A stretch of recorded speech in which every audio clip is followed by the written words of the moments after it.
Persatuan Wartawan Indonesia atau PWI Lampung Selatan melakukan audiensi dengan Bupati Lampung Selatan Radityo Egi Pratama. Audiensi yang berlangsung di Aula Sebuku Rumah Dinas Bupati di Kalianda bertujuan membangun sinergi dan membahas program strategis bidang informasi serta peningkatan sumber daya manusia.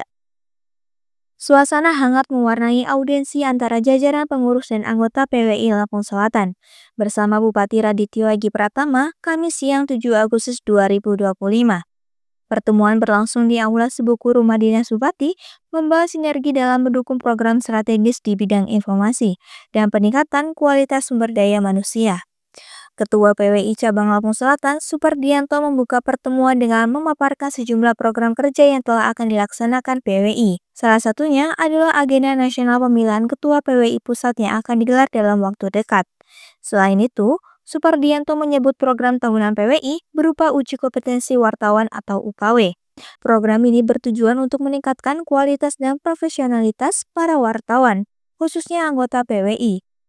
Supra juga menekankan pentingnya sinergi antara PWI dan pemerintah daerah, agar fungsi pers dapat berjalan secara profesional dan memberikan manfaat luas bagi masyarakat. Sebelah saya ini Pak Saudara ya sekretaris Bupati.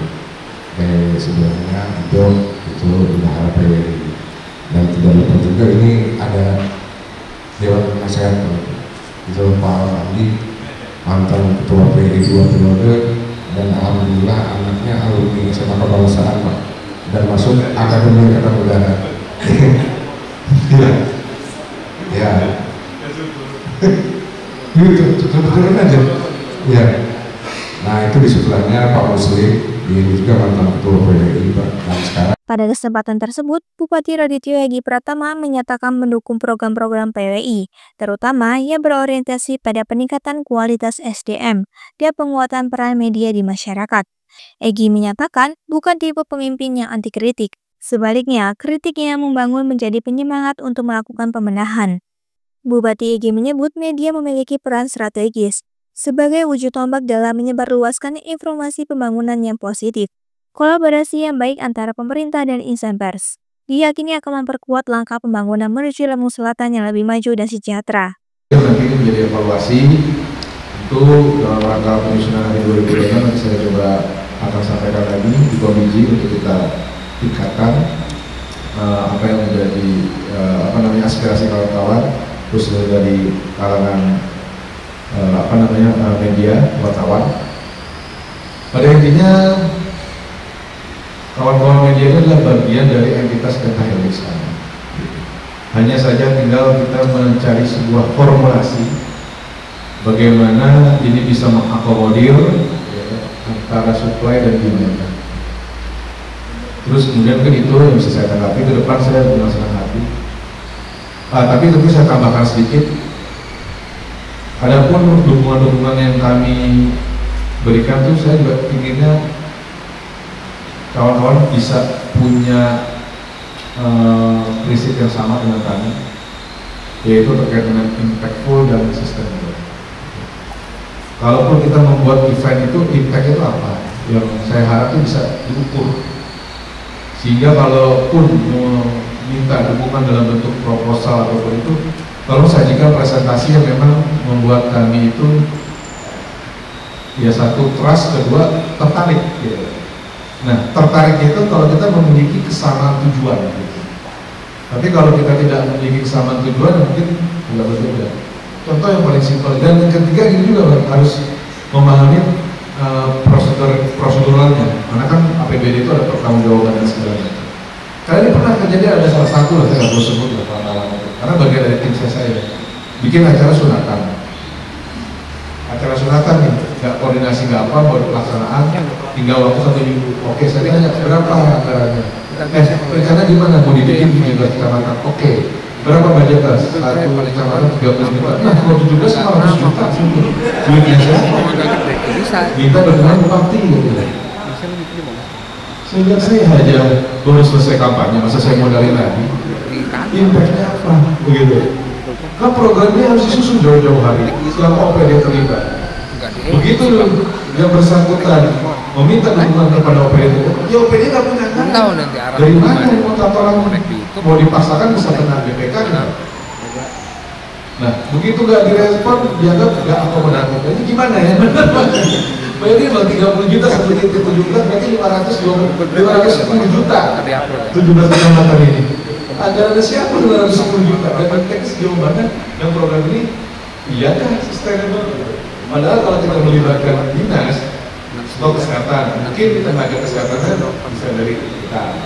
Terus kemudian dari kegiatan lainnya kita bisa menggunakan balai desa. Sehingga mungkin anggaran yang besar tapi impact-nya sama bisa didapatkan. Kalaupun ada misalkan dari satu impact itu dapat uang honor segala macam, ini apa-apa kan itu honornya. Tapi jangan patokan 30 juta dikali 17, 510 juta. Ini maksudnya yang perlu kita pahami Pak. Kita terbuka, kita bermitra, tetapi dengan cara yuk kita sama-sama sebagai mitra selainnya itu loh yang saya mungkin kepala dinas pun juga akan nyaman. Saya sampaikan kepala dinas ini juga akan nyaman mungkin dengan pendekatannya sebagai mitra gitu loh. Karena kan gini, kalau mama abang ya kita selalu ngobrol abang memberikan pemberitaan nih, katakan pemberitaan itu belum tentu benar karena belum dicek secara langsung kalian. Tapi begitu diberitakan, kalau PD ini kan punya anak, punya istri, yang mana mungkin kalau pemerintahan itu tidak benar, kasihan anak istri ini. Uangnya dipakai buat ngebangun.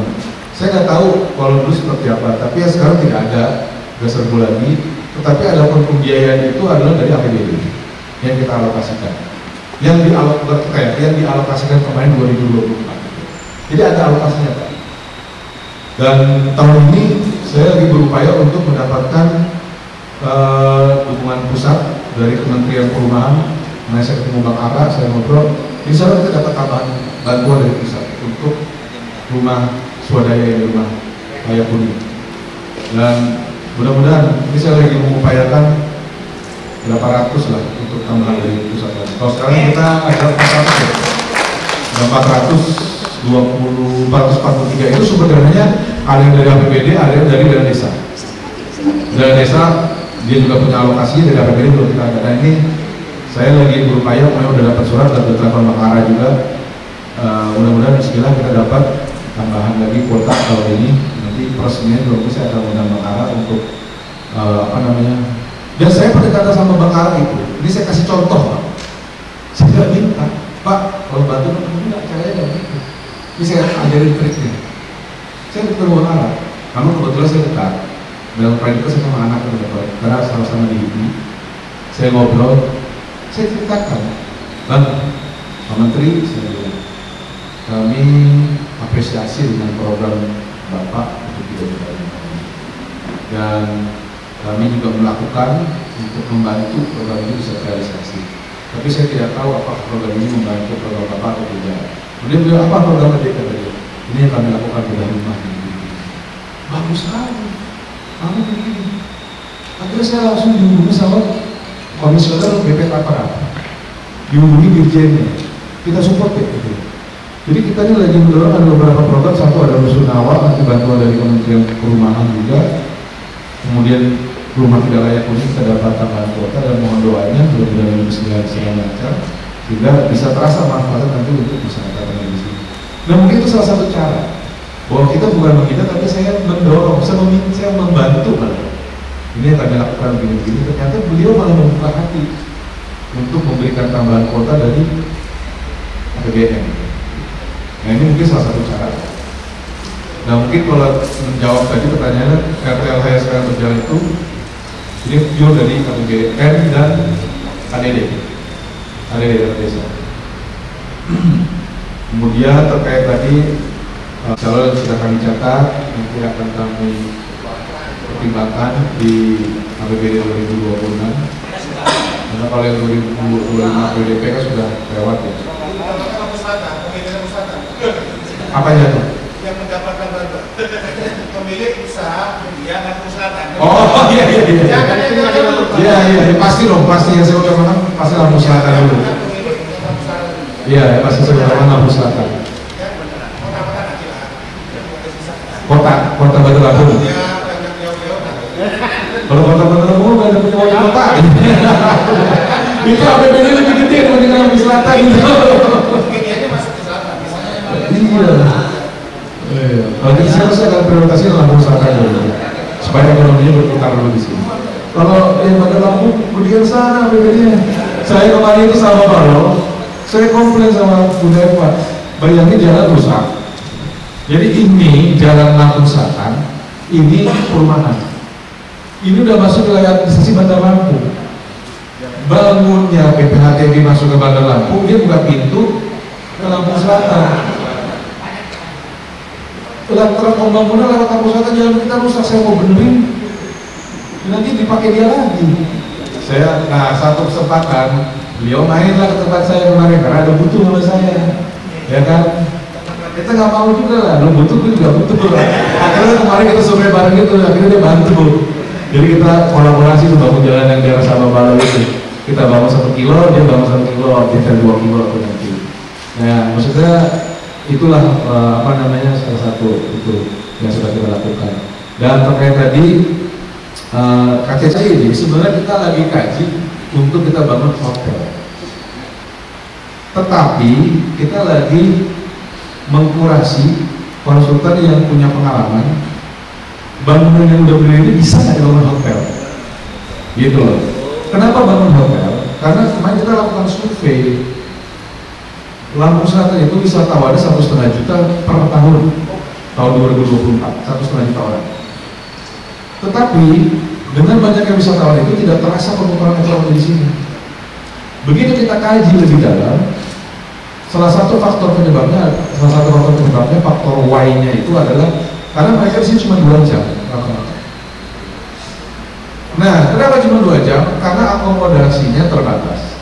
Yang kedua, value for money, jadi uang yang mereka keluarkan untuk nginep di sini itu mendingan mereka nginep di Bandar Lampung.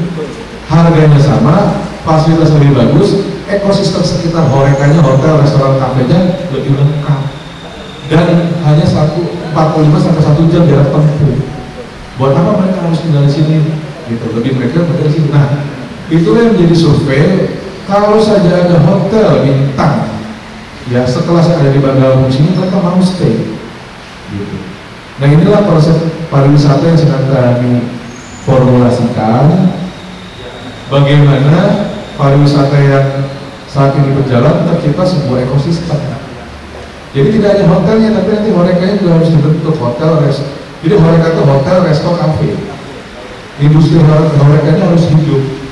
Jadi ibaratnya gini loh, kalau kayak taman kupu-kupu, kita mengundang kupu-kupunya untuk datang, tapi kupu-kupunya nggak pergi lagi, tetap main di situ. Kan tamannya harus dipercantik, harus dikasih madunya, ya kan, sehingga kupu-kupunya harus kemana-mana. Nah itulah konsep yang kami sedang susun, sedang kami formulasi. Nah salah satu yang jadi opsi kami tawarkan itu ya KCC itu. Kenapa kami tidak mengedepankan DPRD yang kita mau bangun? Mohon maaf Bang, kalau DPRD kita bangun, suara masyarakat itu bising. Karena masyarakat masih mengedepankan infrastruktur aja belum banget, bangun kantor DPRD. Kantor DPRD itu Bang, sekarang kenapa sekarang sekretariat saya pindahin dengan anggota dewan? Itu inisiatif saya. Kenapa? Karena pasca saya paripurna awal dilantik, saya kan ke kantor-kantor komisi itu. Saya miris, masuk ruang DPRD yang jadinya dapetin kursi 1 ini nggak sedikit, tapi kan, iya, tapi ruang kerjanya nggak layak, gimana dia mau menerima konstituen? Makanya waktu itu saya minta untuk sekretariat kalian gantian, kalian yang di sini, karena kalau sekretariat kan bicara administrasi kan, nggak perlu ketemu konstituen, dia cukup di belakang layar aja melayani para anggota dewan, dan ruangan komisi existing itu cukup untuk ruangan. Nah sekarang satu lebih luas, kedua lebih pantas pada saat mereka menerima konstituen dan mereka punya harga diri gitu loh. Nah itulah yang saya lakukan sehingga kantor dewannya sekarang itulah. Nah ada pun misalkan terkait dengan beberapa misalkan media belum ada ruangannya, ini memang kami lagi upayakan untuk kita renovasi, tapi tidak kita kata baru. Bagaimana orang sih enak ketua dewan tuh mendorong ini bangunan baru, gedung baru gitu. Tapi pasti akan reaksi masyarakat itu. Iya, belum berebut tender di siapa yang bangun, nah ini masa. Udah kita udah tahu banyak orang itu bos. Nanti ujung-ujungnya bupati lagi misalnya. Ya, bupati tidak peduli aspirasi masyarakat. Nah, saya bilang. Ya, jadi kurang lebih itulah gambarannya. Ini nggak akan kita matrakin juga. Tapi sekarang kita mau melalui kajian yang tepat agar dana yang kita keluarkan itu ada ukurannya, kapan balik modalnya. Ini kan biaya tidak sedikit kan. 40 miliar itu cukup untuk membangun hotel bintang 3. 40 miliar. Tapi kalau 40 miliar cuma jadi KCC, Convention Center, nggak ada hitungan bisnisnya. 40 miliar itu kalau hitungan standar bangun hotel bintang 3, estimasi ROI-nya itu balik modalnya adalah 8 tahun rata-rata. Setelah 8 tahun itu balik untung. Nah kalau KCC ini nggak jelas kapan balik modal lagi, karena mau balik untung, balik modalnya kapan? 40 miliar. Nah, dan dunia ini ada kalau hotel, para wisatawan tadi, data, dan itu by data, bisa dicek. Nah kalau lebih itu mungkin yang saya bisa jelaskan, karena saya ditunggu lagi ada audiensi Kajari di situ. Sudah nunggu. Hah? Apa? Program ke Jepang boleh juga. Nanti kita ngobrol, kita coba kayak ya kan. Kalau memang ada yang punya passion untuk musik itu, boleh kita bikin kecil, kita matengin. Karena sebetulnya itu sudah saya lakukan di SMA Kebangsaan untuk program ke Jerman Ausbildung, tapi untuk SMA dan ini kalau yang senior saya belum pernah praktekin sih. Tapi boleh kali kita ngobrol di dalam gitu aja. Karena memang di luar itu lebih menjanjikan sih.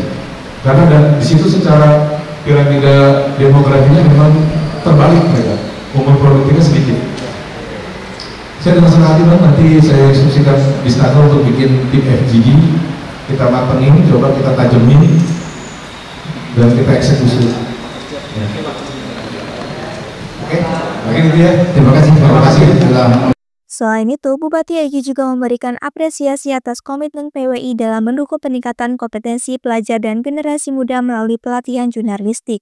Dalam pertemuan itu, Bupati Egy didampingi staf ahli Bupati Bidang Pemerintahan, Hukum, dan Politik, Pelaksana Tugas Asisten Administrasi Umum, Kepala Bidang Kominfo, serta Kabak Kerjasama Pemerintah Kabupaten Lampung Selatan. Dari Lampung Selatan, Tim Liputan Mitra TV melaporkan.